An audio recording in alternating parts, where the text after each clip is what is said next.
Ladies and gentlemen, very interesting, very interesting article. Justice Department asks appeals court to block Trump deposition in lawsuit by former Federal Bureau of Investigation official. Why would they do that? Why would they help former President Donald Trump when they're trying desperately to knock him out of 24? The really interesting thing we'll get to is why the Justice Department doesn't want Trump to basically testify against the DOJ and the Federal Bureau of Investigation in a deposition. Peter Strzok and Lisa Page, former Bureau agents, are suing for wrongful termination.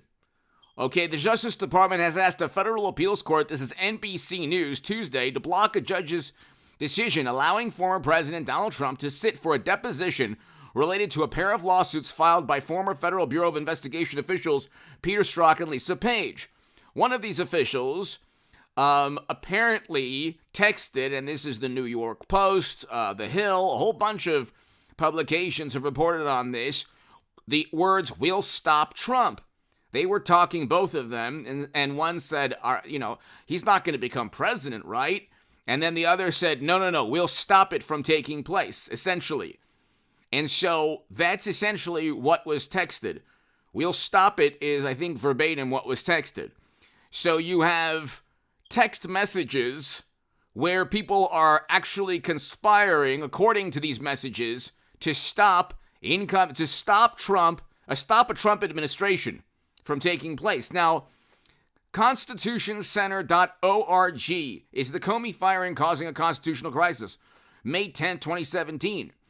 States categorically, it is not reassuring to those observers that the Constitution clearly gave President Trump absolute authority to fire any official within the executive branch for any or none at all. For any reason or none at all. The Supreme Court has made that very clear.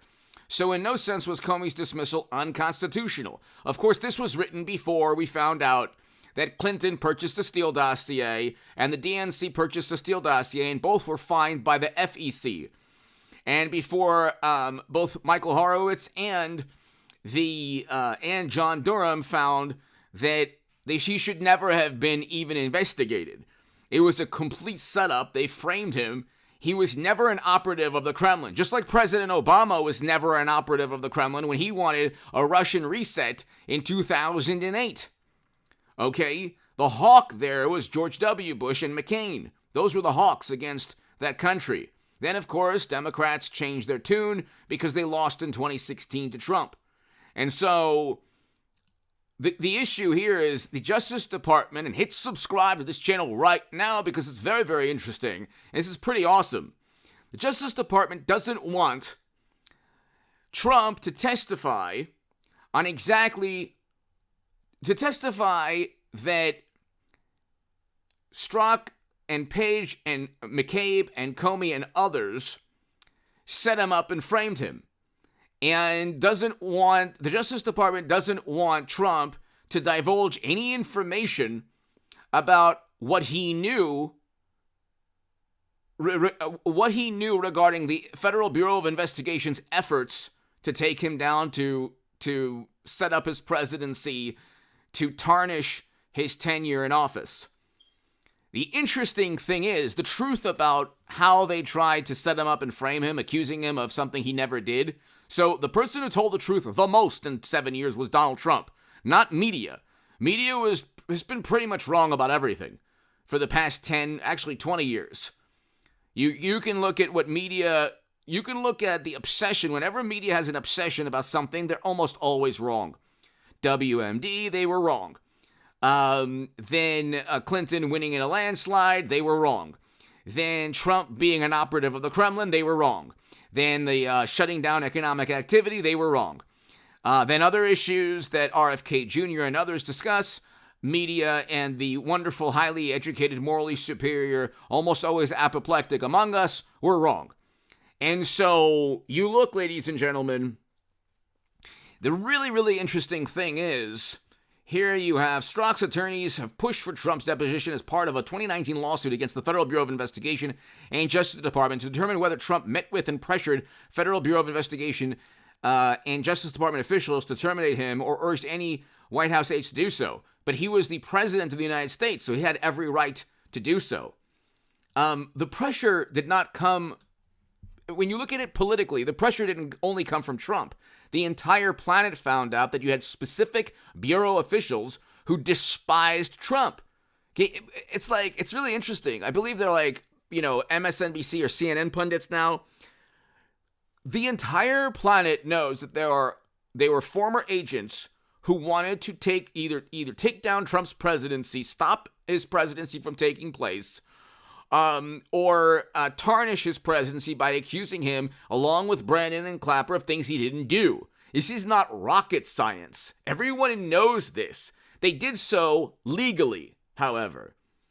Okay, everything they did was legal to an extent. It was legal, not under 18 U.S. Code 371, which is a whole other story.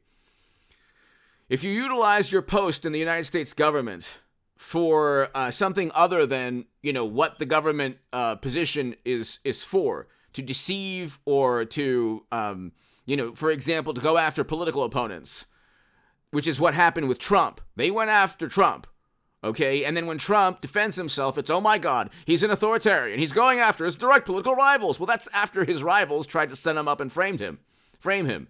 So initially, what they did was legal. The problem, however, is that they utilized government bureaucracy against an incoming president based on not just an obvious hoax, but based on a standard that no other president has been held to. So no other incoming president, and this was not a peaceful transfer of power, no other president was investigated by American intelligence agencies, which, by the way, don't need evidence. John Brennan stated, I don't do evidence, I do intelligence. You could look at intel agencies getting involved with domestic politics. RFK Jr. and others have talked about that. But also, you can look at the Federal Bureau of Investigation official who helped start, and without him, there would be no Watergate. He had a very interesting code name. So you have these top-level intel officials. When they get involved in domestic politics, they pick one political side. In this case, they sided with the Democratic Party. It's really interesting what Strzok and Page's attorneys would ask Trump. That's really interesting. Because at this point, they're opposing, their former bureau officials opposing the Bureau, the Department of Justice, and the Attorney General. So it's really interesting. And it's interesting how it's like a be careful what you wish for moment.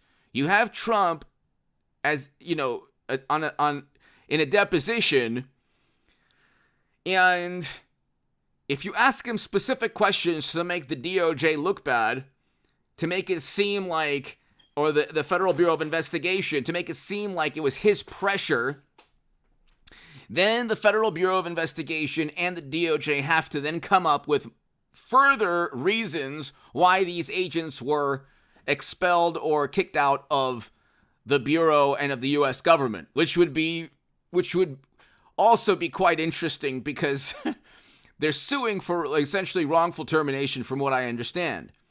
Okay? Or they're suing because they think that Trump influenced these government agencies to fire them. The problem is, A, he was commander-in-chief. He could have fired anyone for any reason, Comey included, the Honorable James Comey included. And number two, if you let him continue to just talk and you think you're doing yourself a favor in a deposition, he might actually, Trump, reveal a whole lot of information about these former officials or about why they were terminated by the Federal Bureau of Investigation and Department of Justice, that the Federal Bureau of Investigation and Department of Justice would then have to double down on or expand upon. And so it's just really interesting. I mean, if your vantage point is, as a former Federal Bureau of Investigation official, well, we were just setting up and framing Trump. That's exactly what we were told to do. And we nobody liked Trump there. You're basically bolstering exactly what he's been saying for 7 years, that it was all a setup. So anyway, hit subscribe to this channel. It's gonna, as always, their desperate attempt to get Trump only helps Trump. Give me your thoughts below. Hit subscribe, right?